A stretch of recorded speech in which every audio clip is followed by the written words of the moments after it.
Hello students, welcome to Vyas Certification Kota. In this series of NCERT discussion, we are dealing with class 12th chapter Matrices, and today we are going to talk about exercise 3.4 of Matrices. This exercise is based on finding the inverse of a matrix, inverse of a square matrix. We'll see what are the questions provided in this exercise 3.4 one by one. Let's talk about this question over here. The question says, using elementary transformations, find the inverse of each of the matrices if it exists in exercises 1 to 17. Now, what is the process of finding inverse using elementary transformations? Let's take a look at that first. In short, I'll explain that process first. What is the process of finding inverse? Using elementary row transformations, if you want to find inverse, what you write the matrix A equals, in case of row transformations, you have to write the identity matrix before this A. A is equal to the product IA, right? Since multiplication is a row by column multiplication, this is a row by column multiplication, and row transformation simultaneously can be applied on this and this matrix, right? And by applying various row transformations, we try to convert this particular matrix in identity matrix. This particular matrix would be equal to something else now, and this A remains as it is. At this stage, we can say, using the definition of inverse, that B, the matrix B, is actually A inverse. A inverse is equal to I. That's what you can observe. Okay. During these steps, if in any case you get all zeros in a particular row, then at that stage you can say that the inverse of this particular matrix A does not exist, right? All zeros in a particular row, you would say that the inverse of this matrix does not exist. This is the important thing about row transformations. What happens in case of column transformations? In case of column transformations, we write it as this. Since multiplication is a row by column multiplication, row by column, simultaneous column operations on this and this are applied, right? On this matrix in the LHS A and on the RHS, the matrix I, we apply column transformations on these two matrices simultaneously, a series of steps to convert this A in the matrix I. On the right hand side, this A remains as it is, this I will be transformed to some other matrix, and yes, that B is my inverse of A. Once again, during this whole process, in case you get all zeros in a particular column, at some point of time, in case you get all zeros in a particular column, you say that inverse will not exist for this matrix, right? This is finding inverse using elementary row transformation or elementary column transformation. When the person says elementary transformation, you can use any of these methods, right? Either use this or use this. What else is important in case of finding inverse is, let's take a look at one more thing, that if A is a matrix and B is another matrix, if B is equal to A inverse, then the product AB will be equal to I, and the product BA will also be equal to I. This is used to check whether the inverse that you have found is correct or not. This particular equation can be used to check whether the given inverse or the inverse that you have found for any given matrix, whether it is correct or not. For verification, yes, we can use these. Anything else in inverse? There's one more interesting thing in inverse. I'll talk about that as well. What is that interesting thing? For a 2 by 2 matrix, I can find inverse in another approach, using another approach. What is that?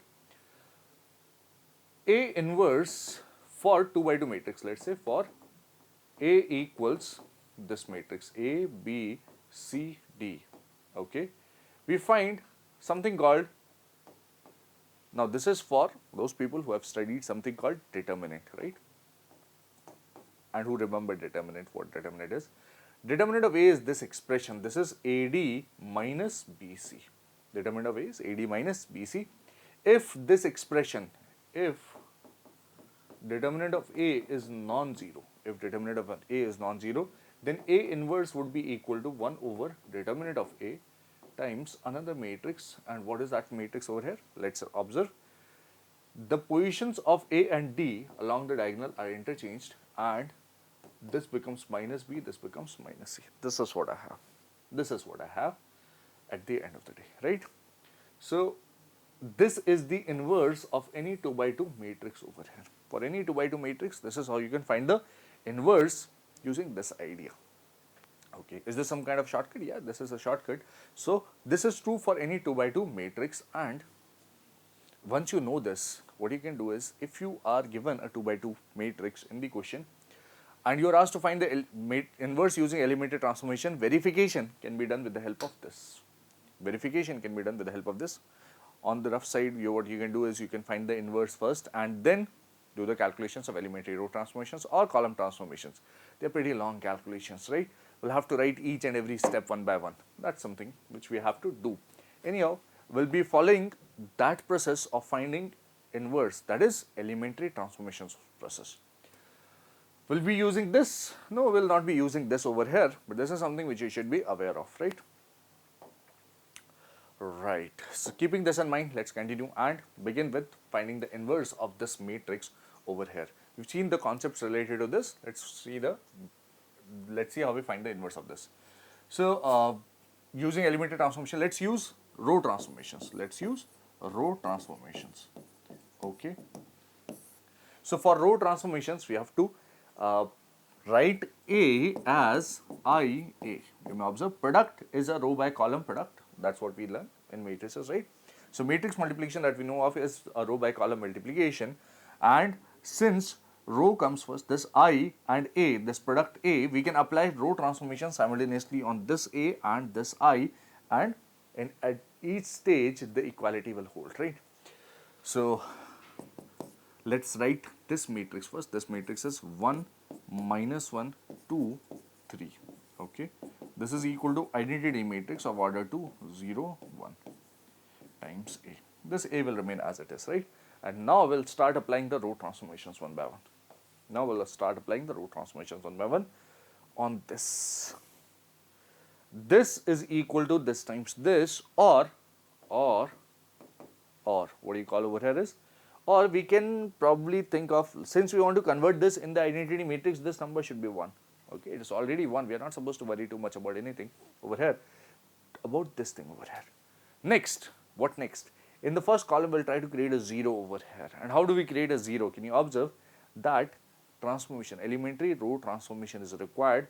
R2, this row 2 has to be replaced by, R2 has to be replaced by R2 minus 2 times R1. What will this imply? This implies that this row will be replaced by this minus twice this. Okay, minus twice this. What will that impact? How will that impact this matrix? 2 times R1, 2 times 1 would be 2, and 2 minus 2, this is R2 minus 2 would become 2 minus 2, and that will be the new value of this R2, right? That will be the new value of this R2. So what you get over here is, the first row remains as it is, and you have to subtract twice the first row from the second row. Okay, so 2 minus 2, which is 0, 3 minus of minus 1 into 2, basically into 2. So what you get over here is 3 minus 2 times minus 1, which will become 3 plus 2, which is 5 over here. This is the LHS for us. What about the RHS? In the RHS also, the first row remains as it is. What about the second row? The second row becomes R2 minus 2 times R1. This minus twice this, okay, this becomes minus 2, and 1 minus twice 0, that becomes 1, that remains 1 only, right? This is what you get. Pretty simple, yes, this is the first step, and we have reached some stage over here. What next? After this 0, let's create a 1 over here. The next thing that we are supposed to do is create a 1 over here using row transformation. So we'll have to replace this R2 by 1 by 5 R2. That's a simple transformation, yeah. So or this will be equal to what? This is 1 minus 1, 0. This becomes 1 over here. And on the right hand side also, you will apply the same thing. This remains as it is. R2 replaced by 1 by 5. This will become minus 2 by 5. This will become 1 by 5 over here times A. This is what I get. Okay, what next? We'll apply one more step. We'll apply one more step and create a 0 over here. And how do you create a 0? R1 will be replaced by R1 plus, you can add this and you get a 0 over there, right? Using this one, we'll create a 0. And this further gives me R2 remains as it is. First of all, let's write R2 properly. What's R2 in this? This is minus 2 by 5, this is 1 by 5. Okay, and R1 will be obtained by R1 plus R2. This 1 plus 0 becomes 1. This minus 1 plus 1 becomes a 0. This 1 minus 2 by 5 would be 3 by 5, and 0 plus 1 by 5 would be 1 by 5. This is what you will be getting, right? This is what you will get, as you can clearly see over here.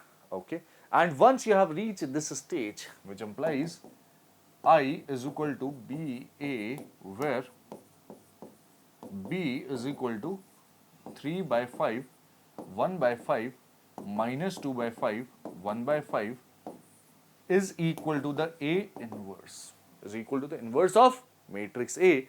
This is the inverse of matrix A, as you can clearly observe, right? We have started from this and we have reached this stage, right? And at this stage, this matrix B is the inverse of given matrix A, as you can clearly observe. And yes, that is my answer for this question using elementary row transformations, right?